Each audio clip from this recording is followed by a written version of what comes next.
মারামারি করলে এই সরকারে খাই। আচ্ছা, উনি মারা গেল কিভাবে বাচ্চাটা? সেদিন ভয় পাইছিল। সেদিন মানে সেদিন মারামারি করাতে একটু ভয় পাইছে, ভয় পাওয়াতে জ্বর, ওই জ্বরের পরের থেকে ও এরকম ওই যে ঠান্ডা। তুইনের সঙ্গে তুইনকে যে মারধর করলো, তুইনও তার ভাইকে, সে মারামারির সময় এই বাচ্চাটা ওর মায়ের কোলে, বাচ্চা মায়ের কোলে ছিল, সেই থেকে ওই ধাক্কা ধাক্কি ঠেলাঠেলি মারামারি, সেই থেকে বাঁচে গেল, ভয় পাইছে। বাথরুম করতেছে কালো কালো, দাঁড়ানো হয়েছে কাজ হয়নি। এই যে বাচ্চাটা মারা গেল, এই বাচ্চাটার তো হার্টের সমস্যা ছিল, হার্টের সমস্যা ছিল। তো হার্টের সমস্যার জন্য মারা গেছে নাকি? না না, হার্টের সমস্যার জন্য মারা যায় না, হার্টের থেকেও এখন বর্তমানে সুস্থ, ও ভালো, ওই একেবারে সুস্থ, একেবারে ভালো। ওই যে মারামারি গন্ডগোল হইল, ওই বাচ্চাটা ওই দেখি ওর মার কোলে ছিল, ও ডুরাই এরকম হয়েছে। ওই দেখি ওর 2-3 দিন তো অসুস্থ হয়ে গেছে, ওই যে ভয় কিভাবে পেলো? ওই যে জ্ঞান মারামারি করে কি মারিছে।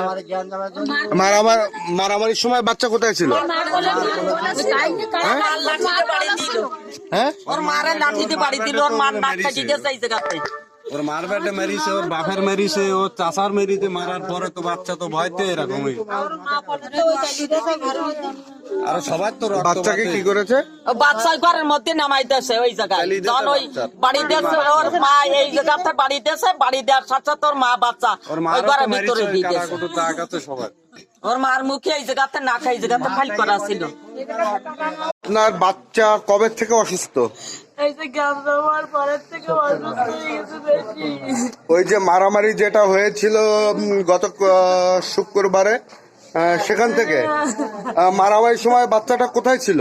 আমার কোলে ছিল। থেকে পড়ে গিয়েছিল, হ্যাঁ, কলেজ থেকে পড়ে গিয়েছিল, পড়ে যাওয়ার পর থেকে এই যে সমস্যা, আমরা তো ডাক্তার দেখাতে চাই, কিন্তু আজকে হঠাৎ চোখ মুখ উল্টি এনে এনে অক্সিজেন দেয়, অক্সিজেন। আপনি বাচ্চার কি হন?